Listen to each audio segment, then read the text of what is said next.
Hi guys, welcome back to my channel పొరుగు దేశం. మనం ఇప్పుడు సింగపూర్ నుంచి బాలి 5 డేస్కి ట్రిప్ వెళ్తున్నాం. సో ఈ 5 డేస్ ట్రిప్లో ఎవ్రీడే ప్రతి ఒక్క ప్లేస్ మీకు క్లియర్గా చూపిస్తాను. క్లియర్గా ఎక్స్ప్లెనేషన్ చేసి ఏ రోజు ఎంత అవుతుందో అని చెప్పేసి కంప్లీట్గా చెప్తాను. ఎలాగో హనీమూన్ సీజన్ వచ్చేసింది కాబట్టి కొత్తగా పెళ్ళైన వాళ్ళు ఎవరైనా ఉంటే ఈ సిరీస్ని కంప్లీట్గా చూడండి. ప్రతి వీడియోని ఎండ్ దాకా చూడండి. సింగపూర్ నుండి బాలి వెళ్ళడానికి డైరెక్ట్ ఫ్లైట్స్ ఉన్నాయి. 2.5 hours పడుతుంది. సో ఇండోనేషియాలో మనకి చాలా రకాల దీవులు ఉంటాయి. వాటిల్లో ఒకటి బాలి అనమాట. సో బాలీకి ఎయిర్పోర్ట్ వచ్చేసి డెన్పాసర్ దగ్గర ఉంటుంది. ఇదనమాట ఎయిర్పోర్ట్. సో నేను ఎయిర్పోర్ట్ దగ్గరలో కోటా అనే ఏరియాలో నేను ఒక రిసార్ట్ బుక్ చేసుకున్నాను. సో ఇక్కడ ఈ ఏరియా దగ్గరే అన్ని బీచెస్ అన్నీ ఉంటాయి అనమాట. So Kuta beach, Legian beach, Seminyak beach అని చెప్పేసి అన్నీ ఇక్కడే ఉంటాయి. సో ఇవన్నీ ఫేమస్ బీచ్లు అనమాట. సో ఇక్కడే బీచ్ క్లబ్స్ కూడా ఉంటాయి. ప్రతి ఒక్క బీచ్ దగ్గర మంచి బీచ్ క్లబ్స్ అన్నీ ఉంటాయి అనమాట. సో బీచ్ సైడ్ ఎంజాయ్ చేయాలనుకునే వాళ్ళు ఇక్కడ తీసుకోవచ్చు, ఇక్కడ రిసార్ట్ బుక్ చేసుకోవచ్చు. సో మనం బాలీలో స్టే చేస్తున్నాం అని చెప్పేసి ఒకే చోట రిసార్ట్ తీసుకుంటే మనం ట్రావెల్ చేయలేము. సో ఎందుకనంటే బాలీలో చాలా రిసార్ట్లు ఉంటాయి. ఒక్కొక్క ఏరియాలో ఒక్కొక్క టైప్ ఆఫ్ రిసార్ట్స్ ఉంటాయి అనమాట. సో ఈ బాలి కాకుండా ఇంకొక ఐలాండ్ ఉంటుంది, నోసా పెనిడా అని చెప్పేసి. మనకి చాలా వీడియోస్లో చూసినట్టు broken beach, angel Billabong, diamond beach ఇంకా చాలా ఉంటాయి అనమాట. సో ఇవన్నీ ఈ ఈ ఐలాండ్లో ఉంటాయి. ఈ ఐలాండ్కి సపరేట్గా మనం ఒక డే స్పెండ్ చేసుకోవాలి, డే ఆర్ 2 days స్పెండ్ చేసుకోవాలి దీనికి. ఈ నోసా పెనిడా కాకుండా ఇంకొకటి ఉలువాటు టెంపుల్ అనమాట. సో ఇక్కడ నుంచి మనం చాలా దూరం ట్రావెల్ చేయాల్సి వస్తుంది. ఇది కూడా చాలా కొండల్లోంచి ట్రావెల్ చేసి ఒక ఎక్స్ట్రీమ్ ఎండ్కి రావాలి, ఉలువాటు టెంపుల్ అని చెప్పేసి. ఇది ఒకటి ఉలువాటు బీచ్. ఇవన్నీ బీచెస్. బీచ్ పైగా ఒక టెంపుల్ ఉంటుంది, ఫేమస్ టెంపుల్. ఇక్కడికి వస్తారు ఎక్కువ మంది. ఇది కాకుండా తర్వాత తెగలాలంగ్ అనమాట. సో తెగలాలంగ్ దగ్గర రైస్ ఫీల్డ్స్ అనేవి ఉంటాయి. రైస్ ఫీల్డ్స్, తర్వాత స్వింగ్, అంటే మనకి పెద్ద పెద్ద ఉయ్యాలు ఉంటాయి కదా, వీడియోలో చూసినట్టు. చాలా వీడియోలో చూస్తాం. ఇక్కడ ఈ ఏరియా దగ్గర మనకి ఉయ్యాలు ఉంటాయి అన్నమాట, చాలా పెద్దవి. తర్వాత ఉబ్బుడ్. సరే, ఇక్కడ ఉబ్బుడ్ అనమాట. ఇది ఉబ్బుడ్ దగ్గర మనకి మార్కెట్ ఉంటుంది. మార్కెట్ తర్వాత ఇక్కడ చూడాల్సింది మంకీ ఫారెస్ట్ ఒకటి. అంటే మీకు అంటే మంకీస్ అంటే భయం లేకపోతే మంకీ ఫారెస్ట్ చూసుకోవచ్చు. చాలా ఎక్కువ ఉంటాయి. ఈ మంకీ ఫారెస్ట్ తర్వాత వాటర్ ఫాల్ ఉంటుంది. సో ఇక్కడ నుంచి మనం పైకి వెళ్తే ఇవన్నీ వాటర్ ఫాల్స్ ఉంటాయి అన్నమాట. ఒక ఫారెస్ట్ టైప్లో ఉండే వాటర్ ఫాల్ ఉంటుంది. సో బాలి ఒక సైడ్ అంతా హిల్ ఏరియా, వాటర్ ఫాల్స్, తర్వాత వాల్కనస్ ఉంటాయి అన్నమాట. ఇంకొక సైడ్ అన్ని బీచెస్ అనమాట. చూడటానికి చాలా బాగుంటుంది. సో మనకి మినిమం 5 to 6 days స్పెండ్ చేసుకుంటే మనం కొంత కవర్ చేసుకోవచ్చు. జనరల్గా ఇక్కడ బాలి వెళ్ళే ఫ్లైట్స్ అన్నీ టెర్మినల్ చేంజ్ చేసి టెర్మినల్ 4కి ఇచ్చారంట. సో ఇంకా అందుకని చెప్పేసి ఇక్కడ టెర్మినల్ 4కి వచ్చాం. సార్ డైరెక్ట్గా క్యాబ్ బుక్ చేసుకొని. సింగపూర్ ఎయిర్పోర్ట్ చాలా పెద్దది. ఈ సింగపూర్ ఎయిర్పోర్ట్ మొత్తం 4 టెర్మినల్స్ ఉంటాయి. ఈ 4 టెర్మినల్స్లో టెర్మినల్ 1 కొంచెం బాగా ఫేమస్ అయింది, ఎందుకంటే అక్కడ జ్యువెల్ ఉంటుందని చెప్పేసి. ఈ టెర్మినల్ 4 నుంచి సౌత్ ఈస్ట్ ఏషియాలో ఉన్న అన్ని కంట్రీస్కి వెళ్ళే ఫ్లైట్స్ అన్నీ ఇక్కడి నుంచి ఆపరేట్ అవుతాయి. అంటే Japan, China, Thailand, Korea, Vietnam, ఇంకా మలేషియా, ఇట్లా ఇప్పుడు మనం వెళ్ళే బాలీకి అన్ని ఫ్లైట్స్ ఇక్కడి నుంచే ఆపరేట్ అవుతాయి. ఎయిర్పోర్ట్కి రాగానే మీరు ఫస్ట్ చేయాల్సిన పని ఏంటంటే కరెన్సీ ఎక్స్చేంజ్ చేసుకోవాలి. ఎందుకంటే మనం అక్కడికి వెళ్ళిన తర్వాత కరెన్సీ ఎక్స్చేంజ్ చేసుకుందాం అనే థాట్ ఉంటే అది తీసేసేయండి. ఎందుకంటే అక్కడ కరెన్సీ ఎక్స్చేంజ్ చేయడానికి చాలా తక్కువ ఉంటాయి. పైగా లోకల్ వాళ్ళు ఎక్కువ రేట్ ఇచ్చి తీసుకుంటారనమాట. పైగా బాలీలో మన డెబిట్ కార్డ్ ఇచ్చి కరెన్సీ ఎక్స్చేంజ్ చేయమంటే చేయరు. అక్కడ క్యాష్ టు క్యాష్ ట్రాన్సాక్షన్ మాత్రమే జరుగుతుంది, ఎక్కడ కరెన్సీ ఎక్స్చేంజ్ సెంటర్లో అయినా సరే. రెస్టారెంట్లో అయితే మన క్రెడిట్ కార్డ్ యూస్ చేసుకోవచ్చు. అలా కాకుండా ఎక్కడైనా చిన్న ఏ స్టోర్స్ అయినా సరే మన క్యాష్ టు క్యాష్ ట్రాన్సాక్షన్ మాత్రమే జరుగుతుంది. మీరు ఖచ్చితంగా బయలుదేరే ముందు కరెన్సీ ఎక్స్చేంజ్ చేసుకునే బయలుదేరండి. నేనైతే క్యాష్తో కాకుండా ఎయిర్పోర్ట్లో డెబిట్ కార్డ్ ఇచ్చి నేను 15,000 రూపాయల వరకు నేను క్యాష్ అనేది నేను చేంజ్ చేసుకున్నాను. ఈ 15,000 రూపాయలతో 30 లక్షల ఇండోనేషియన్ రూపీస్ వచ్చినాయి. సో 30 లక్షల ఇండోనేషియన్ రూపీస్ వచ్చినాయి కదా అని చెప్పేసి చాలా ఎక్కువ అనుకున్నాను. అక్కడికి వెళ్ళిన తర్వాత ఇంకా నేను ఎక్స్చేంజ్ చేయాల్సి వచ్చింది. లక్కీగా నా దగ్గర క్యాష్ ఉన్నాయి కాబట్టి నేను ఎక్స్చేంజ్ చేసుకున్నాను.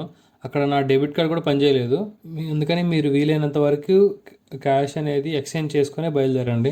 ఇక్కడ మీకు కనిపించేది ఆటోమేటిక్ చెక్ ఇన్ మిషన్ అనమాట. ఇది మనకి హ్యాండ్ లగేజ్ ఉంటే మనం చెక్ ఇన్ కౌంటర్ దగ్గరికి వెళ్ళే పని లేకుండానే మనకి మన పిఎన్ఆర్ ఎంటర్ చేసి పాస్పోర్ట్ స్కాన్ చేస్తే ఆటోమేటిక్గా మనకి బోర్డింగ్ పాస్ అనేది వచ్చేస్తుంది. సో దీనివల్ల మనకు చిన్న బెనిఫిట్ ఏంటంటే మనం హ్యాండ్ లగేజ్ మనకి చెక్ చేయరు కాబట్టి, సో ఒక 2-3 kgs ఎక్స్ట్రా ఉన్నా కానీ మనకి కొంచెం ఎవరు చెక్ చేయడానికి ఎవరు ఛాన్స్ ఉండదు. సింగపూర్ ఎయిర్పోర్ట్లో ఆటోమేటిక్ చెక్ ఇన్ మెషిన్లే కాకుండా ఇమిగ్రేషన్ కూడా ఇప్పుడు 100% ఆటో ఇమిగ్రేషన్ ఉంది సింగపూర్ ఎయిర్పోర్ట్ మొత్తం. సింగపూర్కి వచ్చే వాళ్ళు, సింగపూర్ నుంచి వెళ్ళే వాళ్ళకి ఇమిగ్రేషన్ ఆటో ఇమిగ్రేషన్తోనే మనకి అయిపోతుంది అనమాట. సో ఇక్కడ పాస్పోర్ట్ స్కాన్ చేసేసి మనకి ఆటోమేటిక్గా మనకి స్టాంప్ లేకుండానే డైరెక్ట్గా ఇమిగ్రేషన్ అయిపోతుంది. సో ఇమిగ్రేషన్ అయిపోయిన తర్వాత మనకి సెక్యూరిటీ చెక్ ఉంటుంది కదా. సో ఇక్కడ ఈ టెర్మినల్ 2లో సెక్యూరిటీ చెక్ కూడా ఆటోమేటిక్ ఎక్స్రే స్కానింగ్ ద్వారా లగేజ్ అనేది సెక్యూరిటీ చెక్ అయిపోతుంది. ఎక్కువ మంది ట్రావెలింగ్ ఇక్కడ సింగపూర్ నుంచి ఎక్కువ మంది చేస్తారు కాబట్టి సో దీనివల్ల చాలా టైం మనకి చాలా సేవ్ అవుతుంది. అబ్రాడ్ ట్రావెల్ చేసేవాళ్ళు ఎక్కువ మంది సింగపూర్ లేఓవర్ పెట్టుకొని ట్రావెల్ చేసేవాళ్ళు చాలా మంది ఉన్నారనమాట.